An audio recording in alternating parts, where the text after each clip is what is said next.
Hey everybody, so this is the way I see it. We need to completely recreate human civilization. Come on, if you know the words, let's go. What do I think of her? Yes.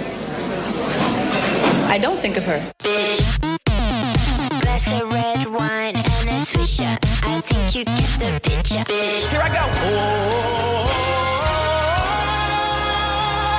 Read about that in the New York fucking Post. Hey. Hi. Hey, working girl. We're a working girl. Yeah. I know, first week on the job. She's a working girl. She's a city girl. She's a commuter girl. She's commuting. She's wearing dresses. She's on planes, trains, automobiles. And if you have seen some of the maneuvers I've had to pull on that bridge, you would think I'm in a Fast and Furious movie. Military grade maneuvers. I am actually the reincarnation of Paul Walker. Trisha. Sorry. It's not 7 in the morning, but it feels like 7 in the morning to be Queen saying Elizabeth's something like that. soul was flying across the universe to re-enter Trisha Paytas' going through the baby's 7 body. dimensions It and knocked back. into me. My soul left, Paul Walker's spirit came in, and I've used that spirit to get to work faster every morning. That's so impressive. Yeah, That makes shout so much out sense. to Highway 80, shout out to Treasure Island, shout out to the billionaires that decided to build skyscrapers in the middle of the ocean, making everyone's lives ugliest worse. shit you've ever seen in your life. Like, the most cliche gentrified 5/1s you've ever seen are like sitting on this like rock that literally holds 2 bridges together in the middle of the bay, and it looks beyond stupid. If you couldn't tell, guys, this is the Geography and Topography Let's not podcast talk brought about to you that. by National Geographic, also known as the podcast recording live from the absolute edge of the internet. Yes. I am local gossip Joan Summers. And this is your local artisan, Matthew Lawson. And welcome to Eating for Free, everybody. We will not be discussing rivers. We will Lakes not be or discussing lagoons, mountains. We will not canals, be discussing lagoons. all those things we do not know and do not know Forests. the names of. You know what? Funny enough, the forests and the mountains were the things we were correct about because I'm a woman and I told you, truthfully, honestly, that women know their mountains and they know their forests. I'm gonna have to take the L on this one. You're absolutely right. I'm so sorry I doubted you. Queen, will you ever forgive Till a me? landslide brought it all down, huh? So we are back for another episode about lithium mining. Well, for the rayon and for the what are the microplastics The elastane, they make Boohoo out of. famously made out of lithium. Yeah, we're talking about pretty little thing. Polyblend fibers. I've been learning. Viscose. Yeah. I've been learning a lot about polyblend. I've been learning a Oh, I'm lot sure. about fiber production, textile global making. trade and export. Yeah. And imports. And imports. Yeah. We're talking again about Boohoo. Boohoo, I know. It was a low-hanging fruit, I'm sorry.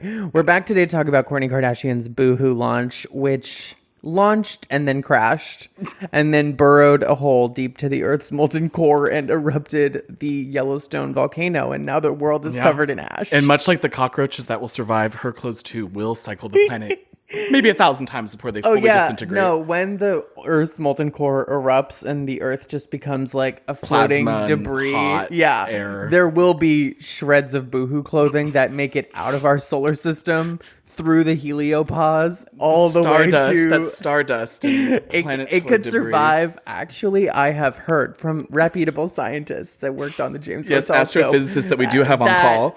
A single piece of Boohoo clothing could actually survive dark matter and deep space nuclear black holes. radiation and actually make it all the way to Alpha Centauri. Wow.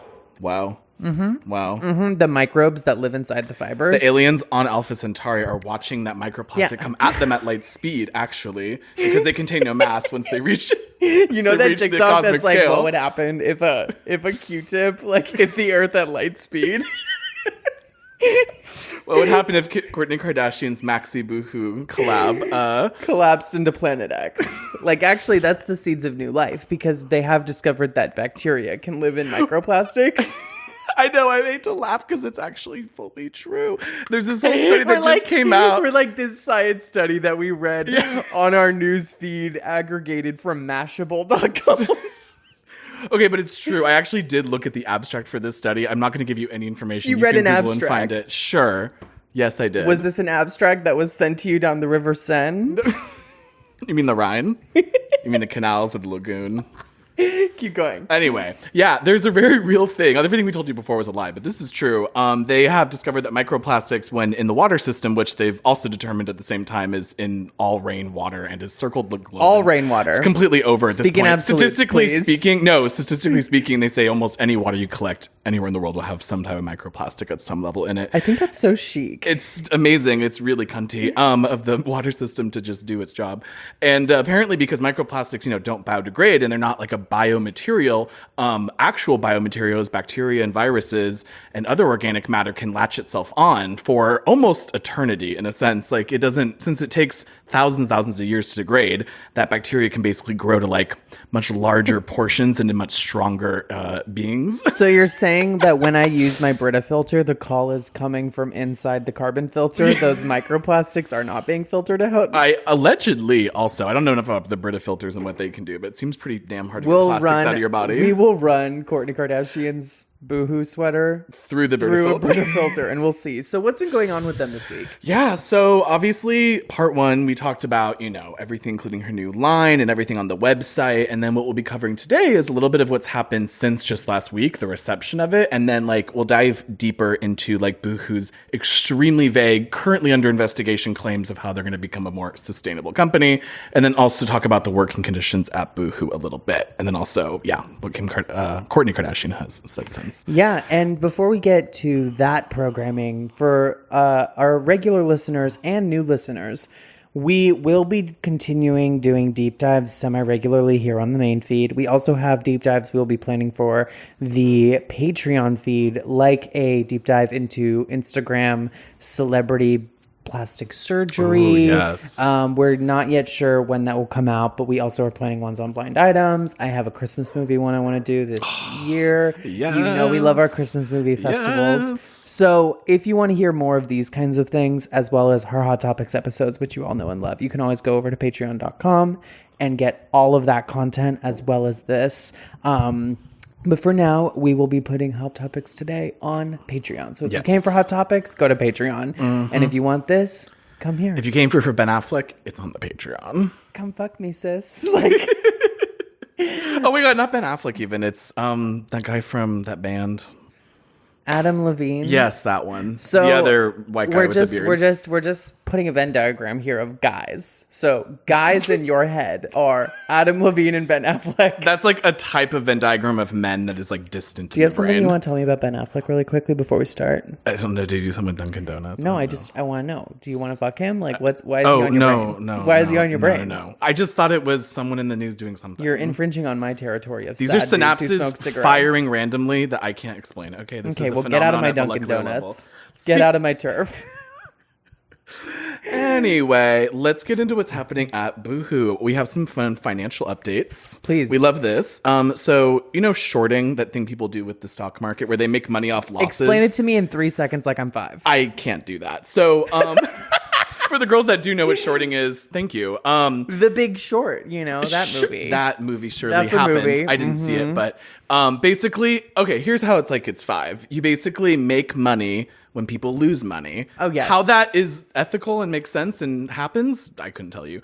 But yeah, short sellers bet against Boohoo last week after, all this shit going on with Kourtney Kardashian. Just twisting as the Rhine and sustainability. Stop. The position built by Hedge Fund. I'm getting this from Retail Gazette, which is a UK institution. Could not tell you more about them either. Apparently, they make money if share prices fall. So the stock has fallen about 8.7%, which is about $45 million in gains for the people who shorted the stock. Boohoo shares have already tumbled 2/3 this year with an investigation, which we'll talk about later, into the greenwashing that's being run by the CMA, which is the Competitions and Markets Authority. Activists have accused the fast fashion brand of greenwashing through their polyester trousers and miniskirts, blah, blah, blah, blah. Apparently, Marshall Wace, Citadel, Cape View, and Ennismore are among well-known hedge funds that believe Boohoo has further to fall. Boohoo recently teamed up with Kourtney Kardashian, as you know. And as an FYI, the stock about 1 year ago from today was selling about $260 a share equivalent, and just now is trading around $40.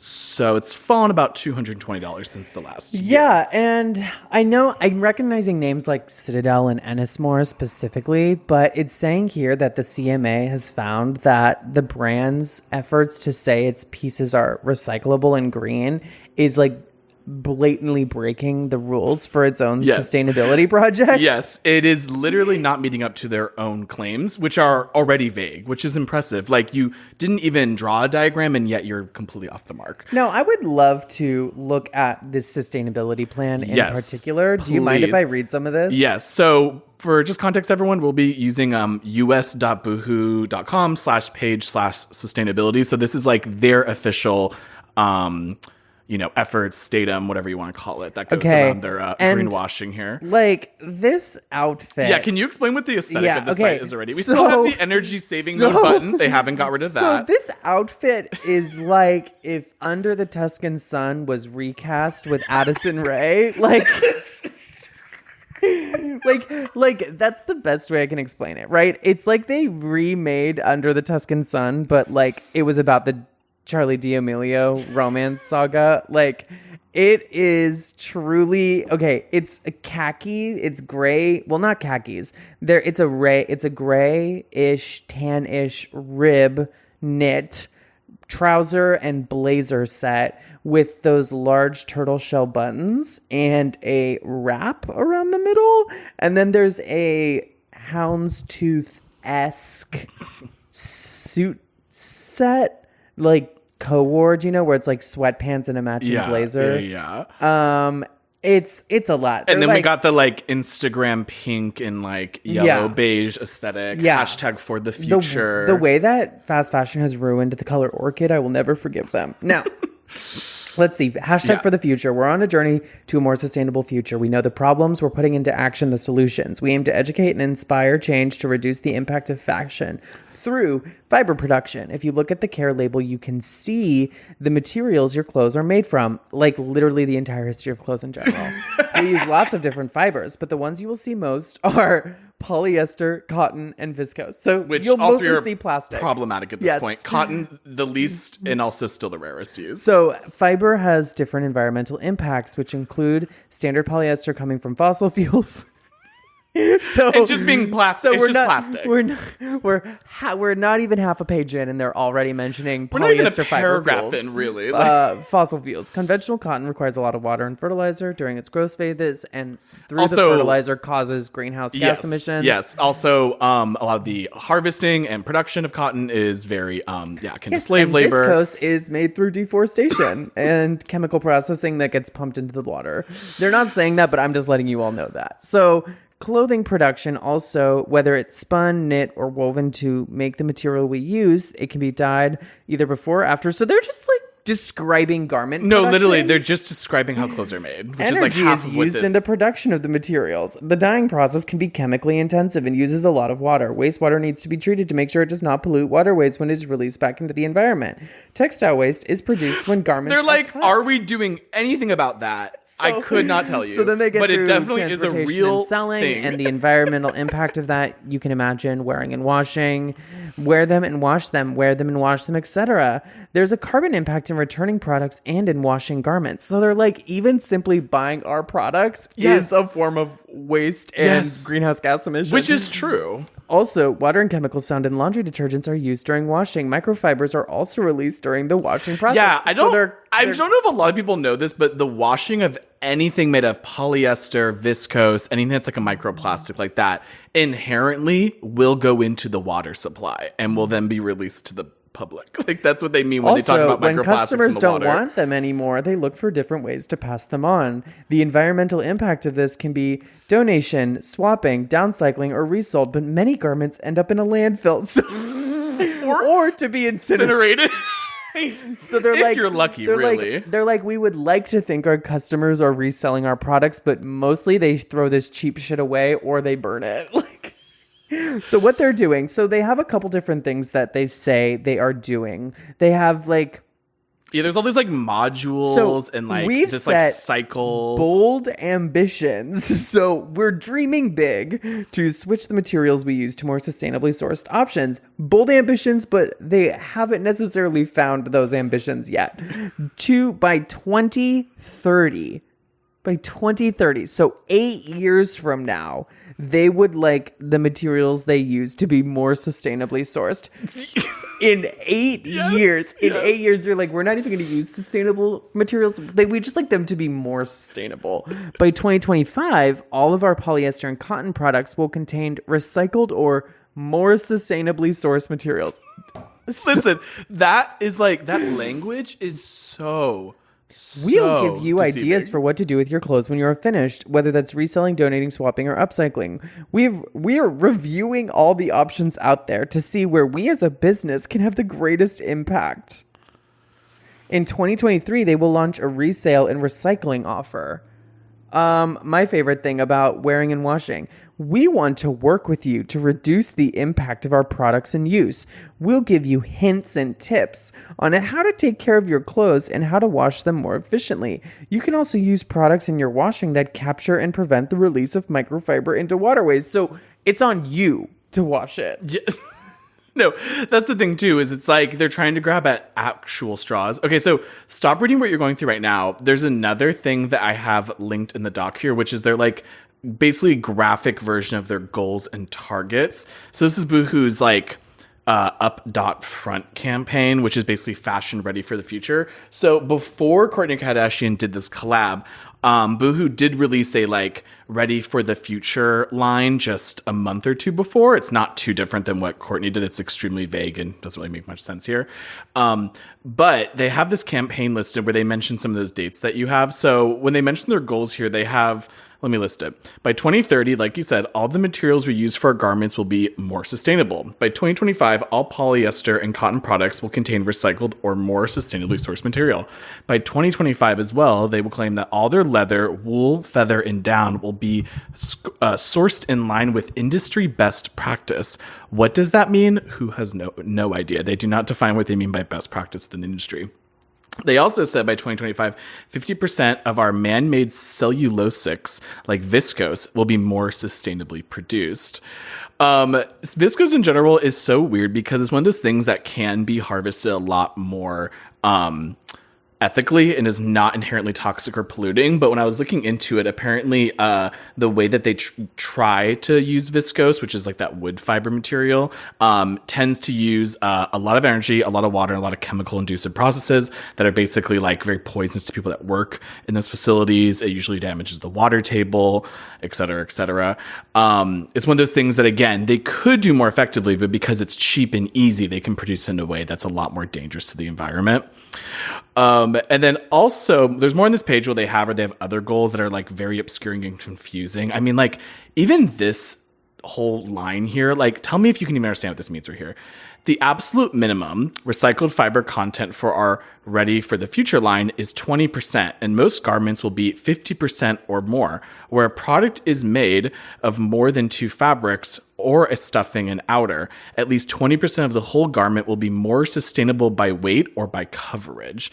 So there's like 7 different variables in that I can't even decode. Like, what does it mean that 20% and most 50 or more? Like, that's a bare minimum. Stuffing and outer, weight and coverage. It's like all these different terms that don't really make any sense. And also the way that they, in this page itself, like consistently tell you that as a business, they are inherently bad.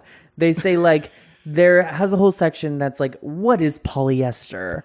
And in that section, they're basically saying polyester is derived from crude oil. And while it doesn't wrinkle and it's easy to wash, it also takes a really long time to break down. It releases microfibers, it pollutes the planet, and it's destroying our ecosystem. It's like, don't fucking use it. But we also want to just recycle the polyester. So we're not going to make any more, but we're also not going to bring it out of production either. It's one thing if you're like, and I've seen brands do this where they only make products from recycled polyester and they like have very clear like, hey, this is what we're doing. We're only sourcing from these recycled materials. But the problem with them is out of like 40,000 items that I think at one time are live on their website. 0.1% of them qualify for the like near 50% use of recycled polyester. So it's like a fraction of a percent is even going to use recyclable versions of polyester. They're still generally 99.9% of the time generating new polyester for these clothing. Yeah, and like you said, in this website, they even put, again, all of the onus back on their customers rather than themselves as a business. They're like, what you can do to help They're like, we will section. not stop making $6 dresses made out of PET, that PET meaning plastic. Yeah, like PET. That don't break down immediately, but you just have to wear the shitty clothes for longer. Yeah. Yes, we have basically eradicated mom and pop garment production or small garment production or slow fashion businesses in basically every area like of the fully world that we lobbied do for businesses cheap labor and cheap also have clothing. lobbied to keep our labor cheap and ununionized.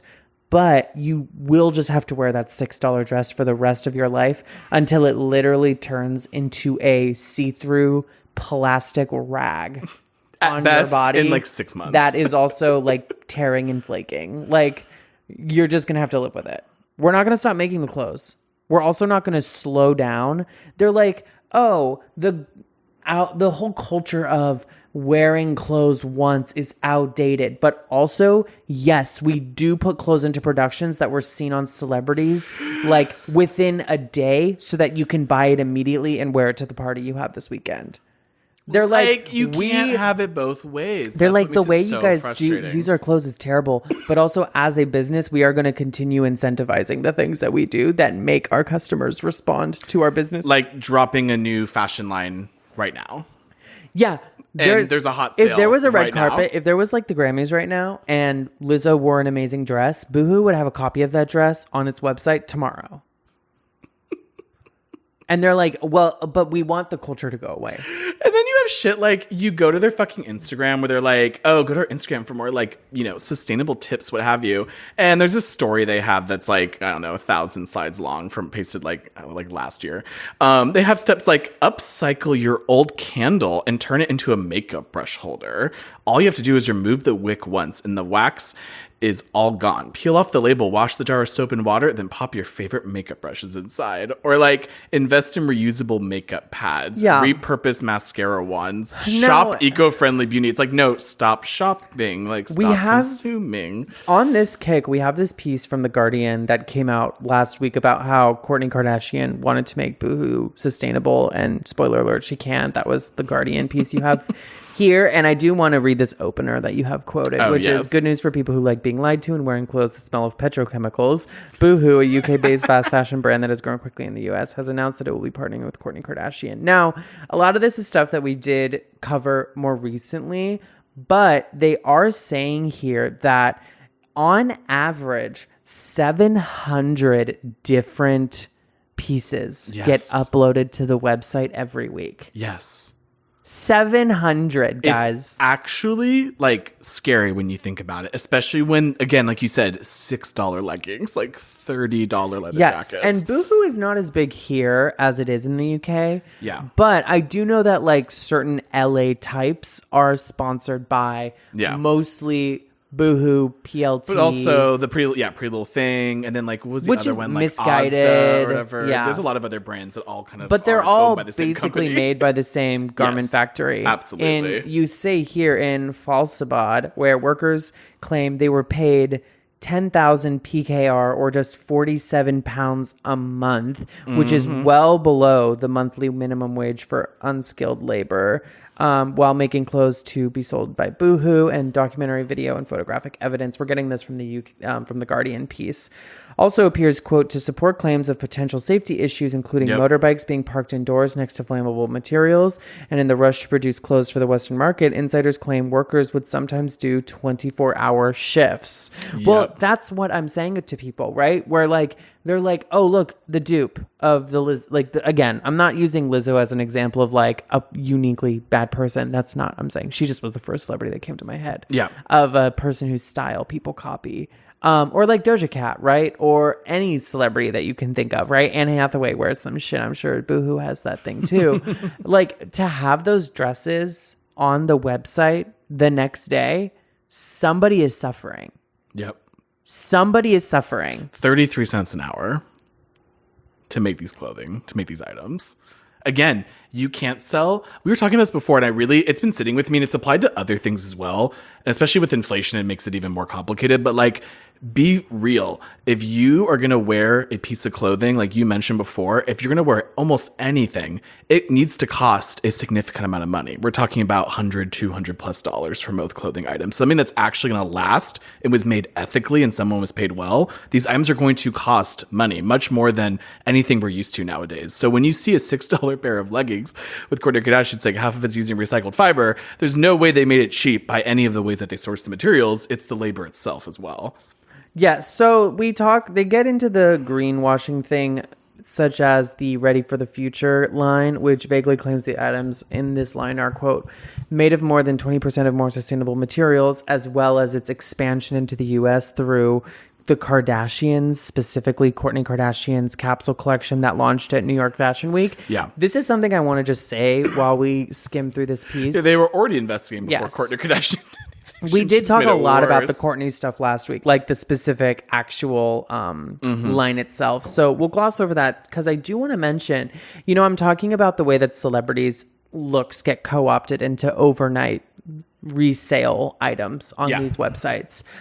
Likewise, oftentimes these celebrity ambassadors for brands like PLT or Boohoo or the Instagram influencers everyone likes, you think of like your Addison Rae, your D'Amelio, like all those TikTok boys in the Hype House, that kind of thing, who also are wearing these clothes out and getting photographed in them. Yep. James Charles even, who like has done deals with all of these brands. Oh yeah, any music festival kind of stuff. Yeah, There's a whole slew all of the people Coachella with it. stuff. Yeah. Those celebrities are legitimizing Boohoo's reputation and laundering its bad business practices. Yes. Any celebrity ambassador, that is their purpose, right? To launder a brand's reputation through celebrities, either to sell clothes, rehabilitate an image, make an image Keep it badder, fresh, keep it in badder mind. meaning like, edgier, etc. But those celebrities are also hired specifically and so aggressively by people like Boohoo because they are trying to make the business seem like more than a slave labor AliExpress knockoff market. Like, No, yeah, they're trying to sell the look. Like when they show Vanessa Hudgens or something, or James Charles or any of these other celebrities wearing these items, it's very much like, look, even the celebs wear it and they look great. Look how amazing they look in it. Like you think the about quality's actually not that Boohoo bad. specifically, we're watching Real Girlfriends in Paris right now. Oh, yes. And even like mid-tier brands like Chloe Collette, where they're star of the Real Girlfriends in Paris, Yes, Chloe Collette. the other, those garments are not being made in Paris. Those No. they're exporting Some other that labor. factory, and shipped these in. little tiny brands or big brands like Boohoo that are like, we're going to show it New York Fashion Week. We're going to show it London Fashion Week, which is where PLT has made appearances. Mm-hmm. Same with Misguided. Or we're going to go to Paris, right? And have a show in Paris. That's done to legitimize the bad business practices. They're like, well, look, we're in London Fashion Week. We're obviously a legitimate business. We're obviously good. I mean, H&M It's the does same this reason too. celebrities Forever go up 21. to the fucking top of the Absolutely. Burj Khalifa to get a photo. It makes you look legit and rich and quote unquote expensive. H&M Studio, which was their that luxury line or their mid line, $10 for a shirt instead of $5. to like- convince people that H&M clothes are not made for like 30 cents an hour. Or by they- some or- person Yeah. who is put through extremely grueling circumstances. Well, because the clothing costs $150. How bad could it be?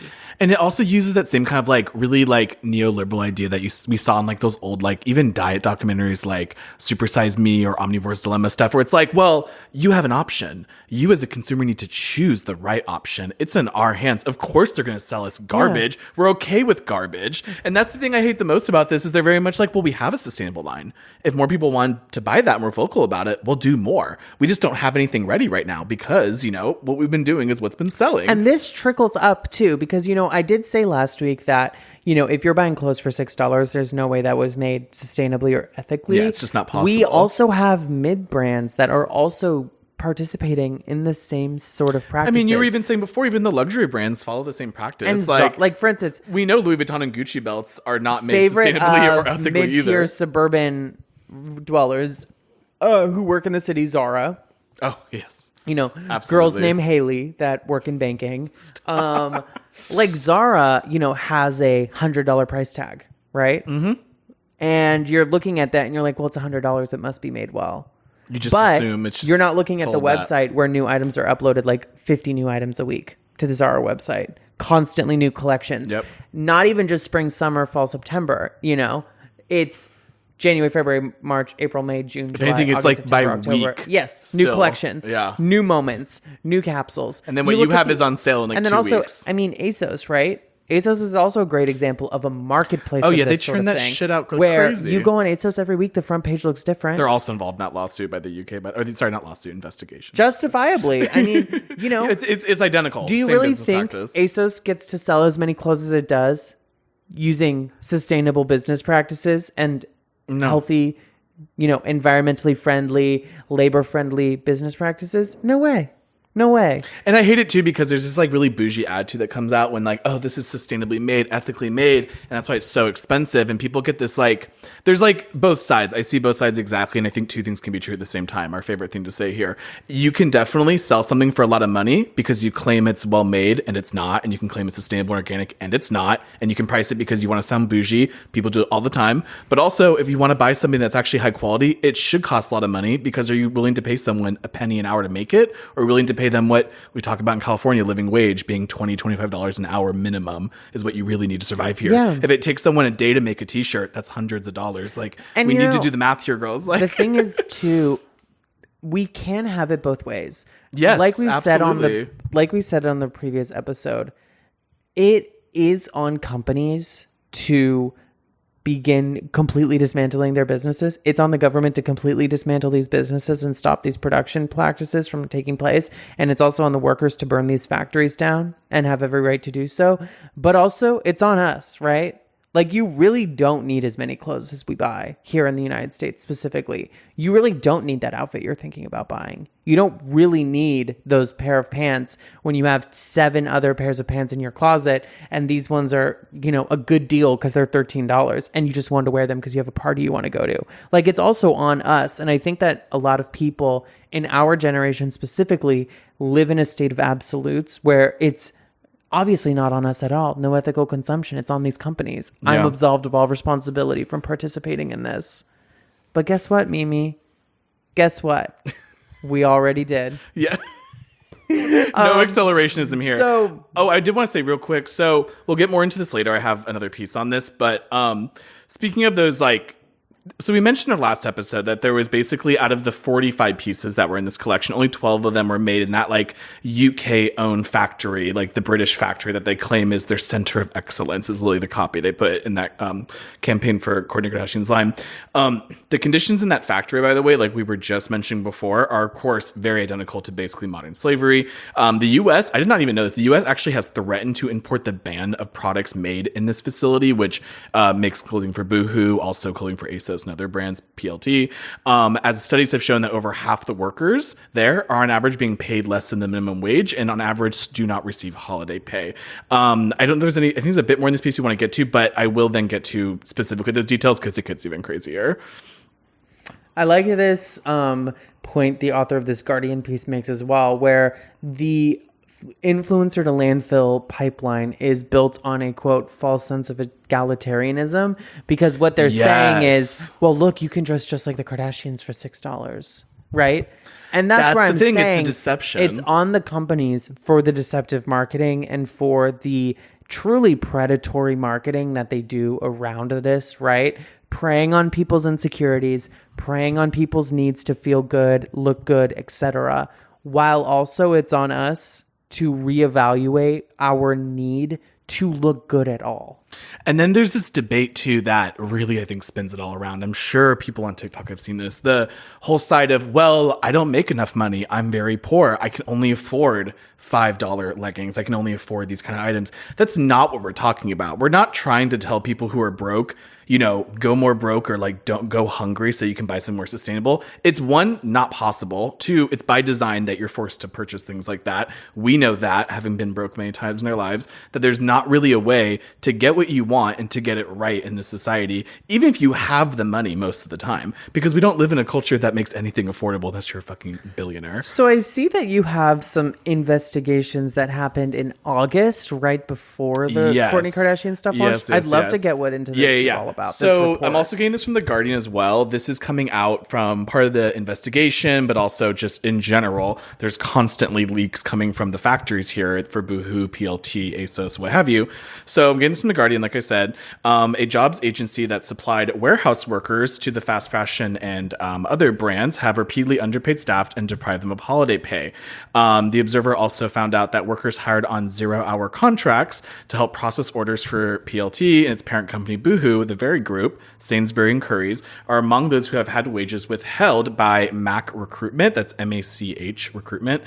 In an employment tribunal judgment handed down in May 2022, one of 6 so far this year, MAC was ordered to pay £1,100 to a worker who had worked 12 shifts at the warehouse for the very group in 2021, but never received their wages. In June 2022 as well, the agency was ordered to pay £138 for taking unauthorized deductions from a worker's salary, including failing to pay its holiday entitlement. In July, they were ordered to pay £430 to a worker who also claimed that they had not been paid for their shifts. Another case that also happened in June, MAC was ordered to pay a worker £12,000 for an unfair dismissal, £4,000 for unpaid bonuses, and another $1,000 for unpaid holiday. In all, the agency has taken to 12 employment tribunals in the past 2 years that resulted in it being ordered to pay money to workers, including 10 involving unpaid wages, unauthorized salary deductions, and failure to pay holiday This pay. is something I want to bring up very quickly. 0-hour contracts is a term that we don't use here in the United States. Yes. But it is something I'm familiar with through just like labor organizing. It is a term specifically more so used in the UK where employers are not required to offer a minimum number of hours to their employees during these contracts. And before 2015, when there was a lot of commotion and legislation passed around them, employers were even allowed to offer exclusivity, saying to their employees, if you're in our 0-hour contract, you're not allowed to work for other competitors. So basically, you're locking people down into a contract where they can't even work other jobs to pay their way. Now that is now prohibited, but a lot of people suspect that it is still in practice. Oh, absolutely. And just as a reference point, 90% of the McDonald's workforce in the UK are on a 0-hour contract. Sports Direct also has 90% of its contract of its workers on 0-hour contracts. Same with Burger King, Domino's Pizza, all the franchisees, Buckingham I'm sure. Palace also uses it. Different places, the Tate galleries also use 0-hour. Subway. It seems like it's really just a common contract replacement like we have in the US. The thing that I'm saying about these 0-hour contracts is the people who are most affected by them are working class people. Of course. Because it is not wealthy people being forced to work 0-hour contracts. It's people who are working at McDonald's. It's people who are working disposable. at direct retail sites. It's people who are working in factories. Those are the ones getting offered these 0-hour contracts with extreme stipulations. And I hate it because, and this is someone who's worked contract jobs as well as you. We all know And here this. in the United States, I think our comparable thing to 0-hour contracts is at-will employment. Yes. Is like a similarly divisive issue. Yes. And also it's pretty common, I feel like, a bit more in the US to have like an average amount of hours set that people can usually bill. Obviously, exploitation is rampant and everywhere here. But yeah, I mean, it's one of those things that unfortunately capitalism is just amazing at, which is that obviously things constantly are in flux and how much labor is needed to produce a product, but we have no safety nets to protect people when that demand falls. So I wanted to mention just a few stories to put like some names to like what's been happening here. So The Guardian and The Observer had 8 people that they interviewed, and the stories between them all were incredibly consistent when working in these factories. Just to name some things here, we have Mo Ajala, 23, who was hired to pick orders in Pretty Little Thing's Sheffield warehouse during the pandemic, said he fought for more than 6 months to be paid for a week of night shifts, despite repeated phone calls and texts to Mac's offices. The business graduate was ignored. He said, I called up and they would say, we're going to pay you this week. And then 1 week, 2 weeks, 3 weeks, 4 weeks would pass. We have Lalit Yadav, 25, a master's student from India, provided documents to support a claim that he too was underpaid by Mac. Yadav took a part-time job at the Sainsbury Distribution Center near Leeds in February. Juggling night shifts with his studies, he had taken 3 buses to reach the warehouse, and the physically demanding work resulted in him losing 18 kilograms, which is 14 pounds 40. of weight. Oh, sorry, 40. You're right. Jesus Christ. 40 pounds of weight in 2 months. He said he, quote, didn't mind working to the fullest because his wages, paid regularly at first, helped him cover living costs. The problem began 3 months in when he noticed that he had not been paid for an 8-hour shift that he had said he worked in June. He claims Mac told him he needed additional documentation to process the payment, which is insane already, so he supplied them. But then he had been told that he had not worked that shift. Quote, I'm pretty sure they would have checked the cameras and they would have records of me clocking in and out, but for some reason they don't seem willing to check. They're just telling me, you must have not worked this day. Yadav, who of course eventually quit, said it was really demotivating to not be paid after working so hard. He also claims that Mac repeatedly tried to resolve the issue on the phone or through communications, but was constantly passed between members of staff who either said they couldn't help or promised but failed to take any action. Eventually, he gave up. There's also other stories here. There's basically people who have really gone to the company Facebook, Instagram page, or LinkedIn to contact executives at Pretty Little Thing and at Mac and at this agency to demand payment, which is how far the level these people have gone to actually receive the money they're clearly owed. We also have Lee Robinson, who's 47, who worked night shifts at Boohoo's Burnley warehouse until October 2021. He says he didn't take any holiday during that time, so is expecting a lump sum that would tide him over until he started his new job. But when he got his final paycheck, the holiday pay was not included. When he called the Mac offices, he said he was told he needed to fill in a form, but even after doing so, he wasn't paid. Quote, I was calling the numbers for the recruiters and they were ignoring me, blocking my number or passing me on to somebody else. There are, like I said, many more stories in this where people have basically had the exact same story. It seems pretty consistent that Mac systematically avoids holiday pay, overnight pay, overtime, other types of, I shouldn't say overtime, I don't even know how that works on these kind of contracts, but it's pretty obvious that the common story is they are cutting constantly. They're finding ways to constantly not pay people and then putting them through many hoops and obstacles to get it, which is, I think, the scariest part because it's a clear, like, systematic tactic that HR is complicit on, clearly. Yes, so there's also these ads that they mention about recruitment tactics that Mock is using. It's, brand PLT on their TikTok and their says, ads. Molly Maheg and Gemma Owen from Love Island are some of the people. And that's what we're talking about, the influencer pipeline. Yeah. In Love Island specifically, where like getting a Pretty Little Thing deal is seen as like the best thing that could happen to you. They're saying in recruitment drives, they posted videos on TikTok showing them dancing. They also said that, you could come and work here and you could get paid 9.9 pounds. And that is like the big thing. An hour, 9 pounds an hour. Yeah. They're like, yeah, like look. just above minimum Do you know how much wage. that is? $11 US. They're like, come work for your $11. And then also at the Death Factory. And also don't get paid in the end, really. We still will not pay you for half the shifts you work. But also it's the kind of Amazon ethos, right? Like we do say that Amazon has completely redefined the workforce. Oh, absolutely. That used to And online shopping occupy as a whole. warehouse jobs, industrial jobs, manufacturing jobs, etc. Because the Amazon model, and this has always existed to some extent, especially in the era of the Industrial Revolution, company towns and towns that literally are built off the back of like an automobile factory. But the idea that, well, there's always going to be more people that want to work at Amazon, right? We don't need to pay these people because guess what? They're showing up to work anyways and we're not paying them. And if they quit, there's like 40 people we have just today who are wanting to come in. Yep. Because they also need the work. And then over time you develop a culture of people who will tolerate it. And also make people, it easier for others to tolerate it doesn't matter if people are leaving and quitting because the machine keeps running.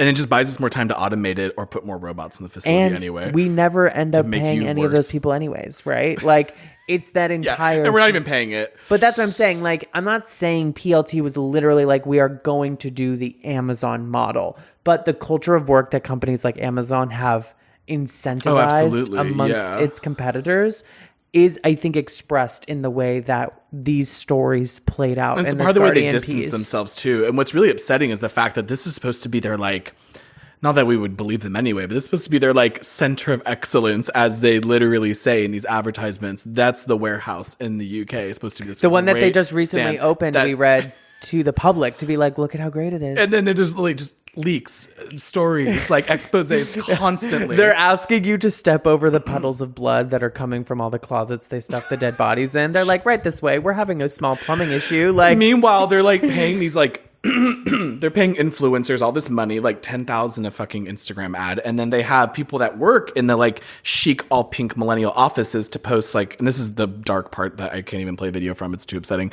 where you see people going like, oh my god, day in the life of a Boohoo like designer or like assistant kind of thing. And it's you know, the girls on TikTok in their, you know, office while they're like really cheap, definitely slave labor produced like Boohoo swag that they get when they start working there. Yeah, and all you the know, comments are like, oh my god, it looks amazing. And I'm like, there are like 10 people that make enough money at this job. I don't want to rest of them. belabor the point too much, but we are running short on time, so we'll get to this stuff about what the backlash has meant for Boohoo and what they've said about it. But I do also just think about the TikTok generation and consuming those videos. I think we see this cycle on TikTok. I don't like to say that the kids don't stand for anything, but they kind of don't in a lot of ways. Young There are people some that are. don't There's some stand for that are. anything because they stand for everything. So like if you put a video on TikTok that's either catchy enough, ironic enough, or explanatory enough, basically anyone who watches it is going to believe you. Like mostly, I think 90% of that user base, right? You're going to have someone stand in front of a camera and explain to you how amazing something is. 90% of the people that watch that are going to believe that. They're going to keep believing that until someone posts another detailed, funny, ironic video countering that. And then all the love that Boohoo gets is now anti-Boohoo. But it's just going to take one more video from Boohoo to get the people who are detracting it to get back on their side. Oh, well, obviously it's sustainable now, right? And it's just constantly vacillating between extremes rather than finding even, I don't want to say like a middle ground, like compromise, but even just like There is no compromising here. stable ground to continue making informed opinions about. It is literally whatever the next opinion that gets put in front of you is the opinion that people on TikTok keep. So if they're seeing these videos and they keep putting videos like that out, sometimes it backfires, like the Amazon stuff, right? But Amazon's also the largest company in the world. So at a certain point, the like Amazon Worker 219 thing became a meme, right? There was no way to dig yourself out of that. Nothing they could do to get But salvaged. they provide a service that people rely But I enough think- off. But Boohoo, it's like, girl, But who I needs think this? in terms of like moral issues, Yes. things like I think the Johnny Depp and Amber Heard stuff, I'm not bringing that up. I was like, how are we going to connect these casually. dots? But I'm saying the way you saw TikTok's mass Yes, opinion yes, swing wildly between two extremes so fast and for so long, I think is exemplified by the culture of information on TikTok, right? Which is why these sorts of videos are so insidious and propaganda actually works. Yeah, and the whole like the other side, you could say, people who are like Boohoo is like greenwashing, it's awful, is the people who have the argument of like, well, we need cheap clothes. Like, I can only afford this. Like, people should be allowed to buy this still. People need access to this I will kind of say also, material. though, the people that benefit from Boohoo continuing to exist on TikTok vastly outnumber both in a sheer amount and also power. Yeah. The people who are detracting from it. Like, Yeah. I don't know. I got the hiccups because the demons are fighting me right now. But like the amount of people on TikTok who are truly making themselves fucking rich as sin, like selling Boohoo to teenagers, getting Boohoo ads, sending Boohoo to TikTokers, and those same TikTokers vastly outnumber the people who are criticizing it for greenwashing. Yeah. And it's not going to go away as long as there's money to be made. To be paid like 30 cents an hour for your clothing to be worn on a celebrity worth more than you'll ever make in your entire life. Who lives in a house they don't even own, but posts like they own this giant white mansion in the hills. Just so thousands of them could be sold to You people know who we wear do them on really Instagram. live in a and society then it all ends in a landfill. like a mass like we are living through like a mass delusion event. And I say this every day. like if you ever think about it just imagery wise, and then we'll move on, the amount of celebrities that live in like massive empty white homes dancing It's like their for fifth an home. audience of millions, but like in the midst of nobody, and the people watching it that have made the clothes that they're wearing and made money off of, like it's almost like temples, right? It's like the priests in the temple like doing their cult rituals for the like starving masses. Stop. just like things I think about. I think about that all the time. Things I I think about. I literally do think So about it every Boohoo day. has a lot to say. Let's talk about what they have. They a lot surely to say have things about. to say. Yeah. So Women's Wear Daily was at New York Fashion Week, and they interviewed the brand about this whole backlash that obviously came from it. I have no idea what Women's Wear Daily is. Do you? Because Yeah, WWD. It's a fashion outlet. I was gonna say I feel like it's giving knee pad here, so I'm assuming that's usually the case. Knee pad? You know that. No. Dick sucker? Like, You know what I mean? like you're on your knees? You know that joke about like people and stuff? They call it like knee pads magazine kind of thing. You know this No, joke. I You don't. so do. No, We've I like really made this don't. joke before. I really don't. Well, Knee anyway, pads? it's basically publications that serve a brand. Let's say exclusively. Oh, yeah. You so know what I like mean. dick sucking. Yeah. Okay. Yeah. Why didn't you just agree with me when I said dick sucking? Why are you I thought that was fighting me? obvious. Okay. Anyway, fine. Okay. so Women's Wear Daily. Yeah. Anyway, so a spokesperson said. Shout out to all the Women's Wear Daily journalists I know. Keep going. Sure. Carol Kane, co-founder of Boohoo, said, "We don't mind the criticism. I'll be very upfront about it because we have an important message for us to get out over the coming weeks." We here for you. The launch Tuesday is really the start of a conversation to say, how do we make a difference at the center of the market? Fast fashion has been heavily criticized for not being sustainable, and we're just at the start of that journey. We're not over-claiming. We're not saying that we're perfect. We know there's a huge amount of work to do, but by collaborating with Patrick Duffy, CEO of GFX, who also consults for Boohoo, and some of our other stakeholders who we've been talking to, Kourtney as well, it's all a part of the educational process. We hosted this massive multi-million-dollar event, flew all of these celebrities here, manufactured all of these fossil fuel plastic clothing how much pieces. waste goes into to an event, start a Mama? conversation about sustainability. It's literally giving the celebs that flew private to talk about the end of the climate It's like change. burning. It's like burning the landfill in the middle of the ocean as an art commentary about landfills. Not even Like- burning the landfill, making your own landfill separately And just then to burn burning on it. purpose. And then saying, well, I'm starting a conversation through the burning of the landfill. Also, the center of the market? What is that even? Anyway, Boohoo. center of slave Boohoo labor. wants Yeah. what the Target collection has. I was Like, about to say, like, believe. Boohoo wants what Old Navy has. So, though Duffy expressed initial concerns about consulting with the fast fashion brand, he said the openness of the team encouraged him. Quote, "That's part of what my role has been, catalyzing and helping bring the people that can help forward the acceleration more quickly. That's what I'm trying to bring to this partnership." I'm sorry. Catalyzing and helping bring the people that can help forward the acceleration more quickly. Literal.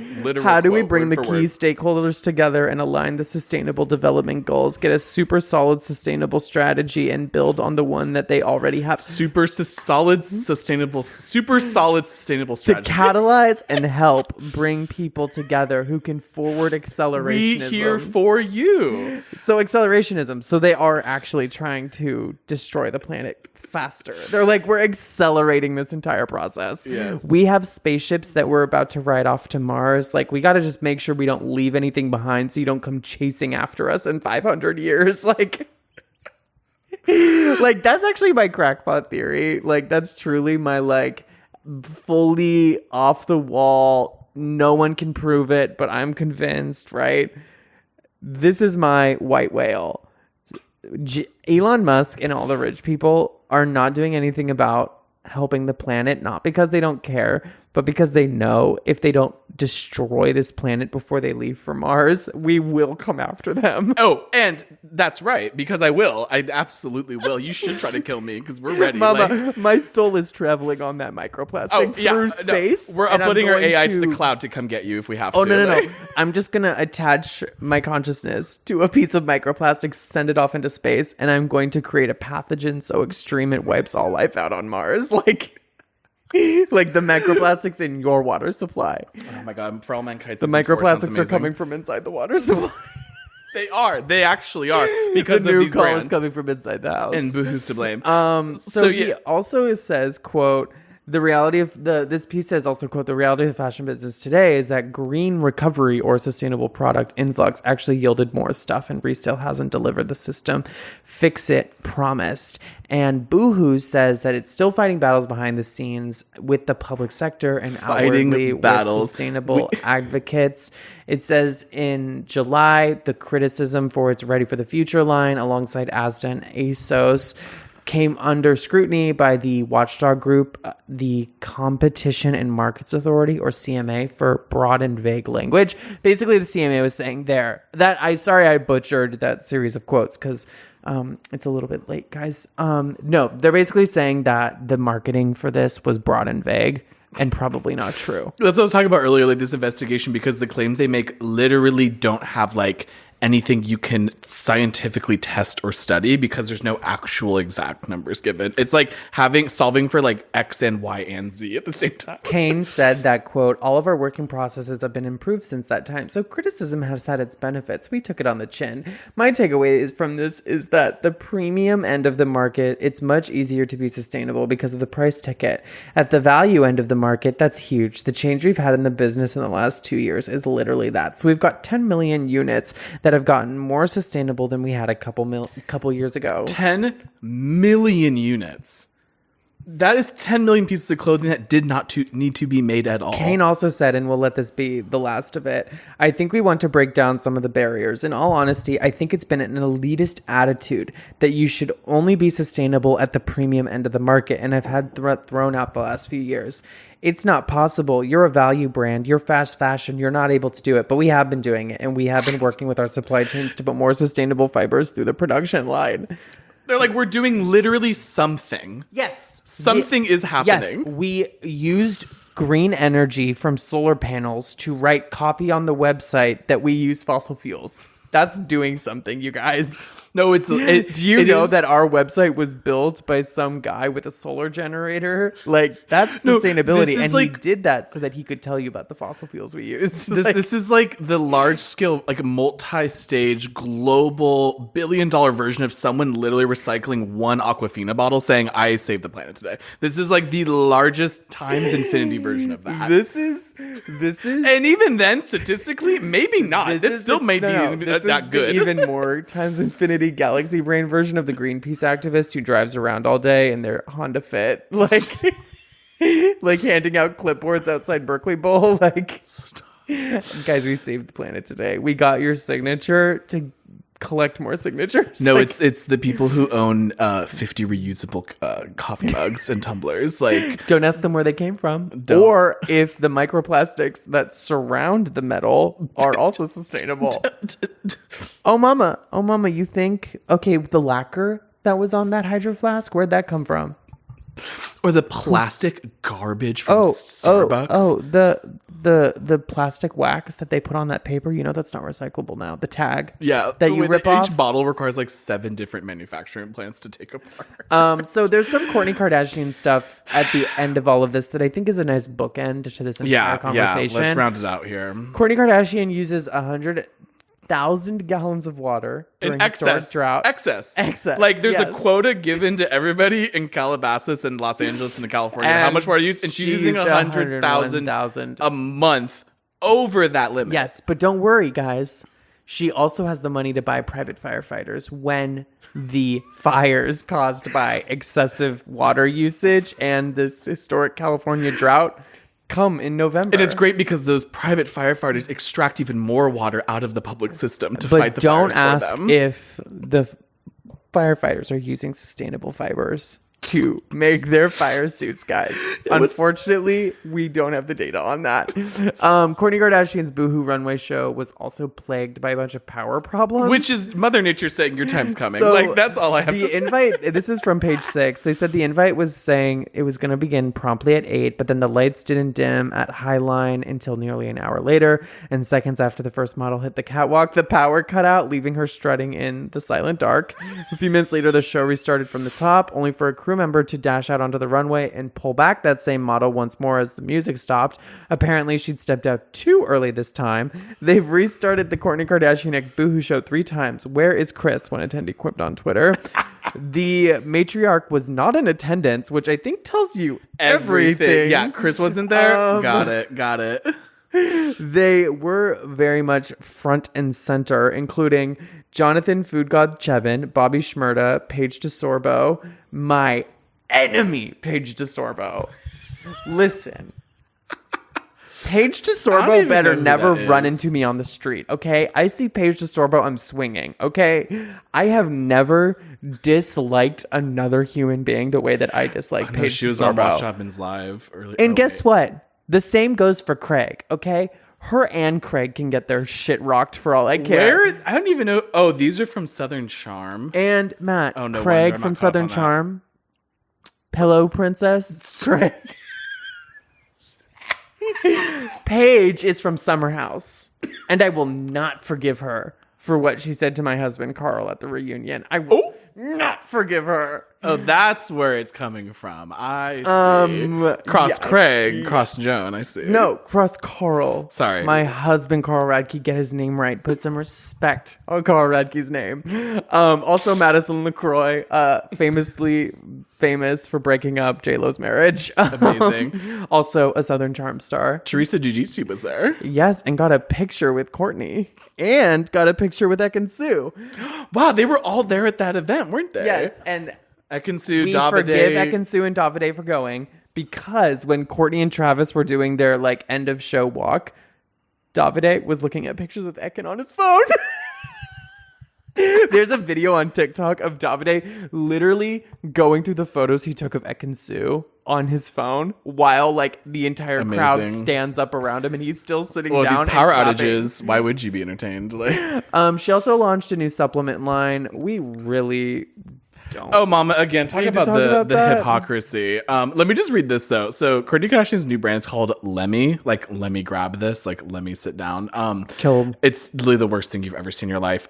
She sells 3 vitamins that cost $30 a bottle. Like, Lemme Matcha, Lemme Chill, Lemme Focus. They're just full of garbage. Who knows? I don't care. But I do love this because, again, we're continuing this sustainability concept, right? Lemme is a planet first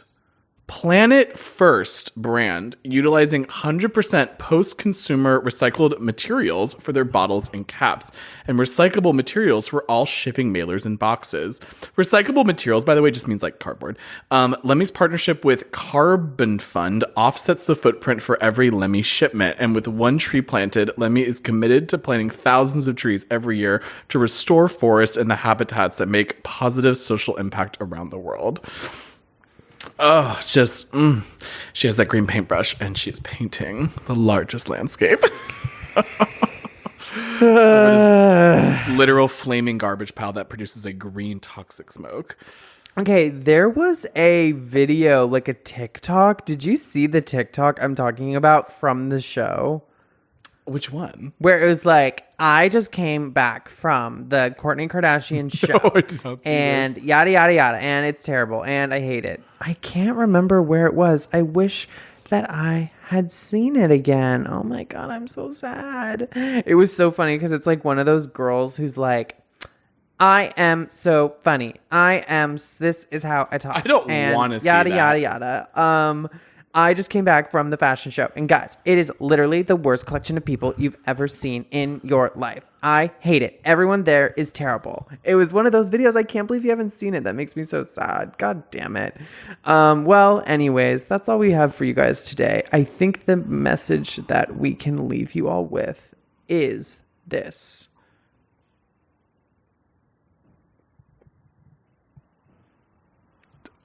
Are you going to say something? We live in a society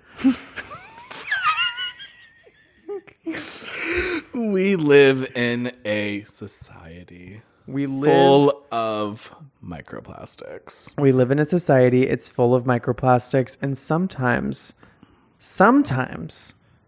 those microplastics, as good as it's gonna get, guys. So sail on the seas of the interstellar winds as we all fade into dust. Anyway. What's that thing about? Wow, you were not even willing to go with all my It's too much work. What was that thing where like they said there's like enough microplastics in our body to like make a credit card? Like they say there's like enough iron to make a nail. It's something where like there's enough microplastics to make a credit card. And I just think that's beautiful that Kourtney Kardashian really wants us to take that credit card and use it to purchase the Boohoo shopping line. Because Klarna is not enough. We need to finance these $6 leggings even longer. I hate you. Anything else, girls? Yes. Anything else? Oh, I found it. Okay, really quickly. I do just need to show you this video. We have nothing else, but we're going to end with this video. Before you guys go find us on Patreon / Eating for Free on patreon.com. Go to eatingforfree.com for all of the relevant links. I am everywhere at Laura Croft Barbie. That's _ Matthew Lawson sitting across from me.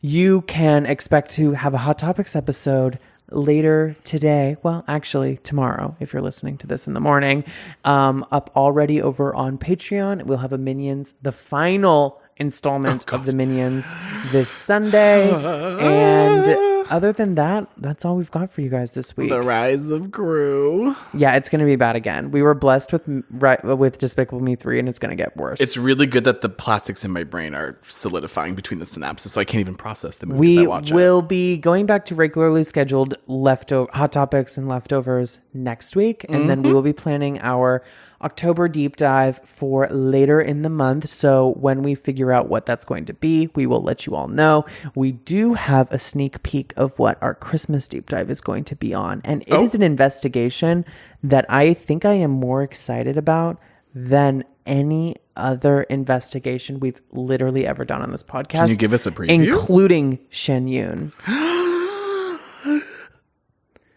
It involves a company called Great American. And I will leave it at that. I will leave it at that. Play the TikTok. Do you have anything else you want to add? No. I also want to just say I'm very thankful to have a job again, you guys. It is the happiest week of my life to finally be gainfully employed once again. And I appreciate everyone who sent me job applications and recommendations over the last couple months. It definitely helped. And now I can go back to doing basically anything else with my life, like trolling on Grindr. So, Woo! Let's celebrate that. Goodbye, Indeed. Deletes the Indeed app, downloads Grindr. Like, that's called growth, mama. That's called growth. Okay, 3, 2, 1. Goodbye. I went to the Boohoo by Kourtney Kardashian show during New York Fashion Week, and I'm here to tell you that it was an absolute hellscape. I should have stolen a pillow to sell on eBay, would have paid my rent for at least a month. Honestly, the vibe felt like a Sims game. Food God was desperado for people to approach him, so obviously I had to indulge. The outfits. The air legit smelled like airbrush foundation, fast fashion factories, and unfairly low wages. Like, I have to admire the blind confidence, but what? And